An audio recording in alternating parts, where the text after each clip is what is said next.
සැමට සුබ දවසක් ප්‍රාර්ථනා කරමින් මාගේ සිසිර ඇකඩමි YouTube නාලිකාවට ඔබ සියලු දෙනා සාදරයෙන් පිළිගන්නවා. අද දවසේ මා බලාපොරොත්තු වෙන්නේ ඔයගොල්ලොත් සමග සාකච්ඡා කරන්නට ප්‍රස්ථාර පාඩමේ 3 වන අධීර යටතේ දැන් අධීර දෙකක් ඉවරයි ඒවා වීඩියෝ නැරඹුවේ නැත්නම් නරඹන්න. මේ 3 වෙනි අධීර යටතේ ප්‍රස්ථාරයක් අඳින්නේ නැතුව අපිට පුළුවන් සමහර ප්‍රශ්න වලට උත්තර දෙන්න.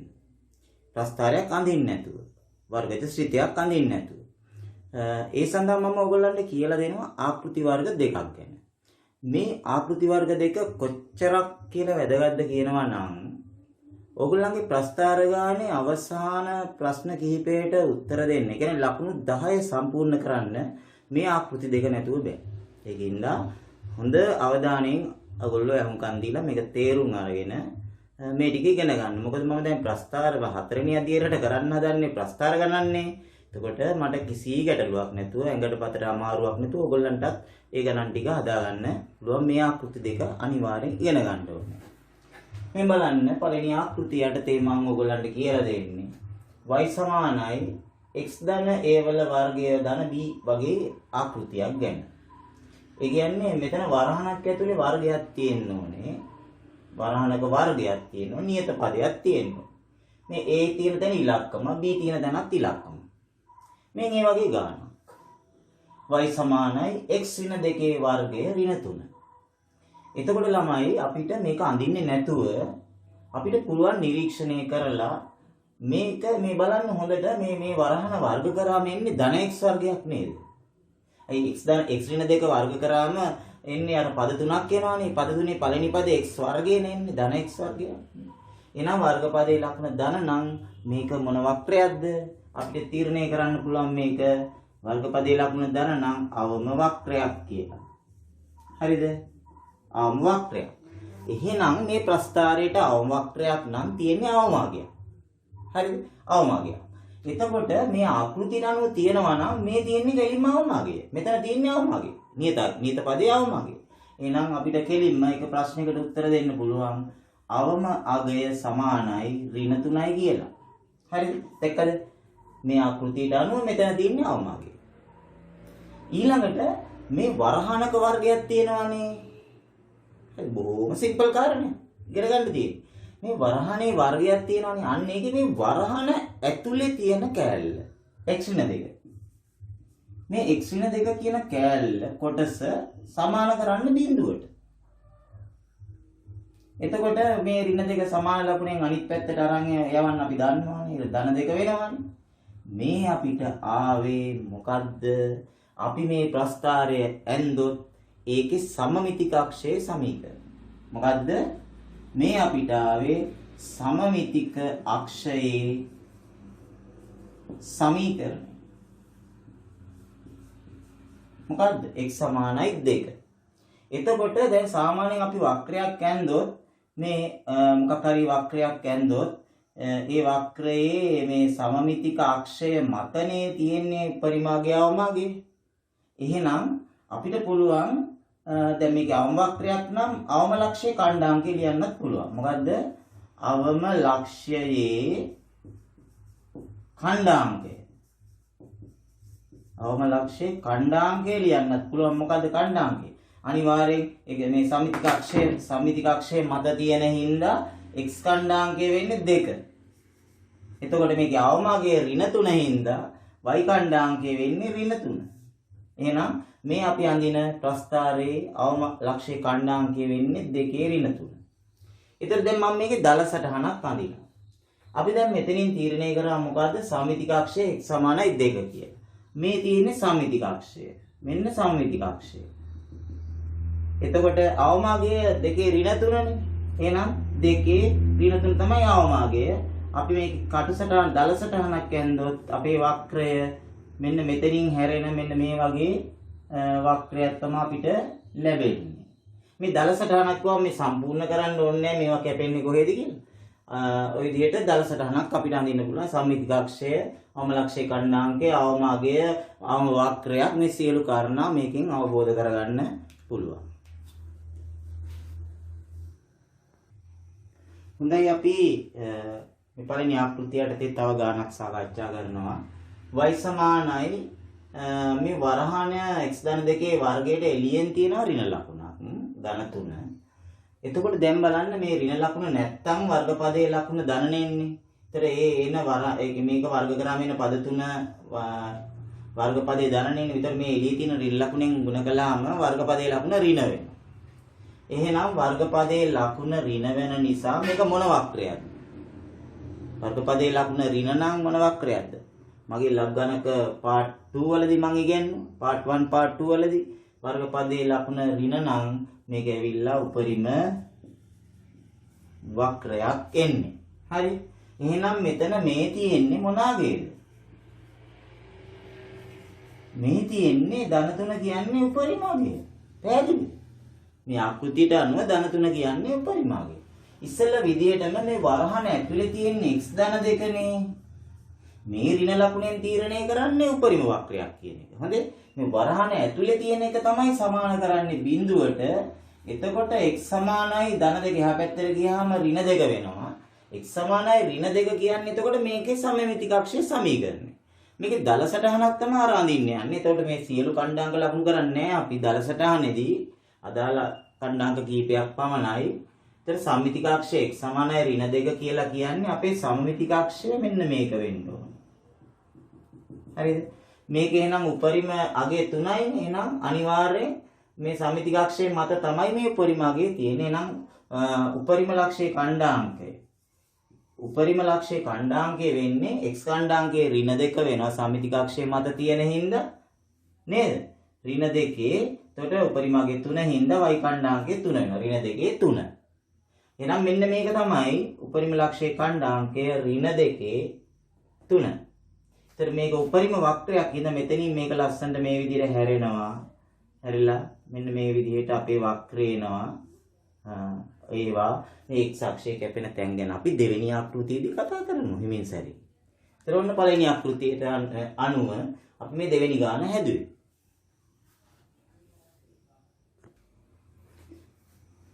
දැන් අපි බලමු අපේ තුන්වෙනි උදාහරණය වශයෙන් අර විදිහම ගාන.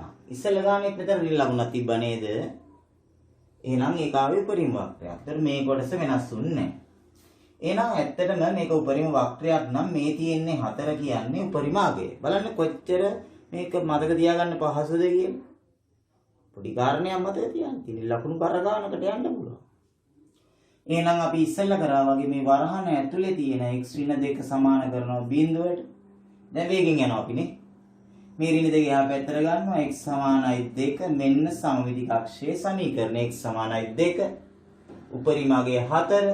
එහෙනම් උපරිම ලක්ෂයේ කණ්ඩාංකය මොකද්ද? 2 4. බලන්න වේගෙන් යන්න පුළුවන් දැන්. ඉගෙන ගත්තම. අන්න එතකොට සමමිතික අක්ෂය x සමානයි 2 නම් මෙන්න තියෙනවා සමමිතික අක්ෂය x සමානයි 2. 2 4 කියන්නේ මෙතන. මේක තමයි උපරිම ලක්ෂය. උපරිම ලක්ෂයේ කණ්ඩාංකය. එහෙනම් අපේ වක්‍රයේ උපරිම වක්‍රයක් නම් මෙන්න මෙහෙම හැරිලා යන වක්‍රයක්. අපි මේ වක්‍රය ඇන්දොත් ওই විදිහට කණ්ඩාංක ඇවිල්ලා වක්‍රය අපිට සම්පූර්ණ කරගන්න පුළුවන්. අපි මේක අඳින්න නැතුව අපි හැඩය ඔක්කොම සියලු දේවල් තීරණය කරේ. දැන් අපි බලමු අපි මේ ඉගෙනගත්තු දේවල් සියල්ලම සම්බින්දනය කරගෙන මේ හතරවෙනි උදාහරණය. ඒකෙදි මේ පළවෙනි ආකෘතියේ විදිහට දෙන්නේ නැහැ. හොඳේ? මේක පළවෙනි ආකෘතියේ විදිහට නෑ. දැන් අපි කරන්න යන්නේ මේකේ හැඩය අපි පරීක්ෂා කරන්න. අපි මේක පළවෙනි ආකෘතිය විදිහට හදනවා.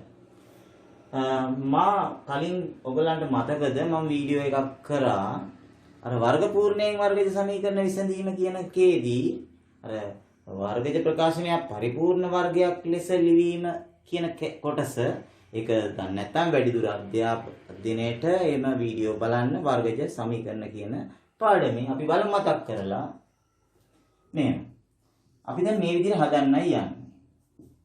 බලන්න මේකේ මෙන්න මේ පද දෙක.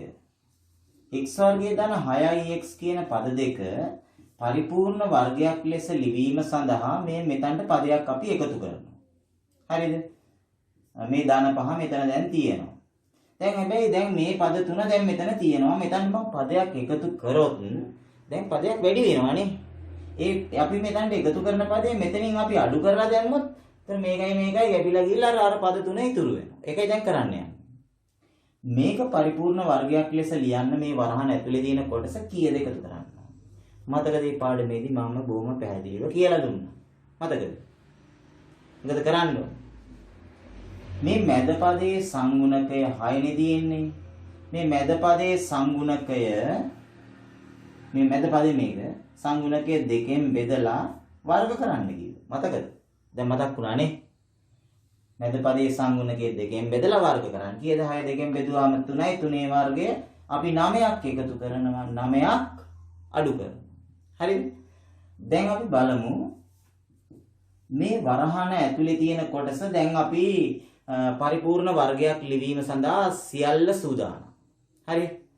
කියන් බලන්න මම එදා පද තුන ගත්තේ කොහොමද මේකේ මෙතන මේ පද තුනෙන් මේක ලිව්වේ කොහොමද? x වර්ගයෙන් ගත්තා මොකද්ද? x ගත්තා මැද පදයෙන් ගත්තේ මොකද්ද එදා? අන්න හරි. ඒ කියන්නේ මොකද්ද? ධන ලකුණ විතරයි ගත්තේ නේ. මැද පදයෙන් ලකුණ ගත්තා 9 වර්ගමූලය කියන්නේ 3යි. x වර්ගයේ වර්ගමූලය x ගත්තා මැද පදයෙන් ලකුණ ගත්තා 9 වර්ගමූලය 3යි. x ධන 3 වර්ග කරාම තමයි මේ පද තුන. නිකන් චෙක් කරලා බලන්න. මේ වගේ එකක් වර්ග කරන්නේ මනෝමයෙන් කොහොමද? පළවෙනි පදේ වර්ග කරලා මෙතන ලියනවා. මේ දෙක ಗುಣ කරලා දෙකෙනුත් ಗುಣ කරන්නේ. x 3ෙන් ಗುಣ කරාම 3ix දෙකෙන් ಗುಣ කරාම 6ix එනවා. ඊළඟ 3 වර්ග කරලා නම් එන්නේ. දැක්කද? මේ පද තුන එනවා. ඊළඟ මෙතන එන්නේ කීයද? ධන 5යි ඍණ 9 කියන්නේ ඍණ 4යි. දැන් අපි මේ ආකෘතියට අනුව සකස් කරා වර්ගපදයේ ලකුණ ධන නේද? වර්ගපදයේ ලකුණ ධන නිසා අවම වක්‍රයක් මේ තියෙන්නේ අවම අගය කීයද? අවම අගය ඍණ 4යි. අවම අගය ඍණ 4යි. මෙන් x ධන 3 සමාන කරා බිඳුවට මේ වරහන සමාන කරා බිඳුවට x සමානයි ඍණ 3යි. මේ අපිට ආවේ මොකද්ද? සමමිතික අක්ෂයේ සමීකරණය අපිට ආවා. එහෙනම් මොකද්ද අවම ලක්ෂයේ ඛණ්ඩාංකය? අවම ලක්ෂයේ ඛණ්ඩාංකය වෙන්නේ මොකද්ද? x ඛණ්ඩාංකය ඍණ 3යි y ඛණ්ඩාංකය අවම අගයට තියෙන ඍණ 4යි. ඒ කියන්නේ ඍණ 3 ඍණ 4 තමයි මේකේ අවම ලක්ෂයේ ඛණ්ඩාංකය. එහෙනම් මෙන්න මම මේකේ දරසටහන අඳිනවා. ඍණ 3 ඍණ 4 ඛණ්ඩාංකයේ අවම ලක්ෂයේ ඛණ්ඩාංකේ නම් සම්මිතිකාක්ෂය මේ බලන්න x සමානයි ඍණ 3 රේඛාව සම්මිතිකාක්ෂය වෙනවා. එතකොට මේ සම්මිතිකාක්ෂයේ දෙපැත්තෙන් වක්‍රය ඔන්න ඔය විදිහට හැරිලා ලස්සනට ඔන්න ඔය විදිහට වක්‍රය යනවා. මේවා අපි අඳින හැටි, ප්‍රස්තාර අඳින හැටි මම ඊළඟ දවසේ සාකච්ඡා කරනවා. දැන් අපි බලමු ඊළඟට අපේ දෙවෙනි ආකෘතිය මොන වගේ වේද කියලා.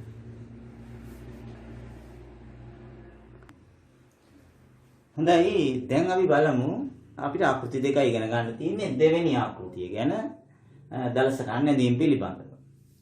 ඒකේ ආකෘතිය මේ හැඩය වෙන්නේ y සමානයි x ධනය x ධන b කියන මේ වරහන් දෙකක ගුණිතයක් ආකාරයට අපි ප්‍රස්ථාර ගාන තිබ්බොත් ඒකෙන් අපිට ප්‍රස්ථාරය අඳින්න නැතුව කොහොමද ප්‍රශ්න කිහිපයකට උත්තර දෙන්නේ කියලා බලමු. මේ දින්නේ අපිට එන ප්‍රස්ථාරය ඔන්න කියලා හිතන්නකෝ y සමානයි x න දෙක වරක් x ධන 3 කියන වක්‍රය තමයි අපිට දැන් අඳින්න තියෙන්නේ. අපි මේක අඳින්න නැතුව දල සටහනක් ඇසුරෙන් ප්‍රශ්න ටිකක් බලමු. මෙන්න. දැන් අපි අර මතකද ශුන්‍ය ගුණය පාවිච්චිවා. මෙහෙම එකක් දුන්නොත් මතකද? x ඍණ 2 වරක් x ධන 3 සමානයි බිඳුව වුණොත් එහෙනම් අපිට x වලට උත්තර දෙක ගන්න ශුන්‍ය ගුණය පාවිච්චි කරා. මේක සමානයි බිඳුව වුණොත් හෝ මේක සමානයි බිඳුව වුණොත් කියලා එහෙම ගත්ත මතකද?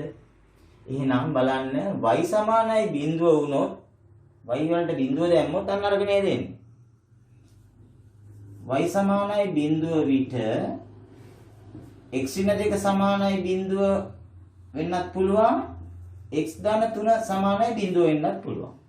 කියන්නේ මේ දෙකේ ගුණිතය සමානයි බිඳුව වුණොත් මෙතනින් එනවා x සමානයි 2 මෙතනින් එනවා x සමානයි ඍණ 3. y සමානයි බිඳුව විට x ලාගේ කියලා කියන්නේ ළමයිනේ. මේ බලන්න y වල බිඳුව වෙනකොට x ලාගේ එකකින් ආවා x ලාගේ 2 කියලා. අනිත් එක y වලට බිඳුව දැම්මාම x වලට ඍණ 3 කියලා. ඒ කියන්නේ අපිට මේ ලැබෙන්නේ මේ ප්‍රස්ථාරයේ x අක්ෂයේ කැපෙන තැන් දෙක. කෙලින්ම ලැබෙන්නේ.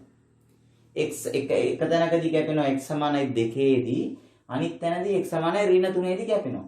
මේක සමානයි බිඳුව කරලා එකක් ගන්න මේක සමානයි බිඳුව කරලා එකක් ගන්න. x අක්ෂයේ කැපෙන තැන් දෙක ගන්න. දැන් හොඳට බලන්න චෙක් කරන්න මේ මෙතන. මෙතන ඉඳලා මෙතනට යුනිට් කීයක් තියෙනවද? සම්පූර්ණ යුනිට්. මෙතන මෙතනට 1යි 2යි 3යි 4යි 5යි. එතන යුනිට් 5ක් තියෙනවානේ. ඔය 5 හරියට දෙකට නැවුවොත් දෙකමාර වෙනවානේ. 5 දෙකට නැවුවොත් දෙකමාර වෙනවා. ඒ කියන්නේ මෙතන ඉඳලා දෙකමාරක් එහාණින් හෝ අතන ඉඳලා දෙකමාරක් මෙහාණින් හරි මැද තියෙනවා. බලන්න.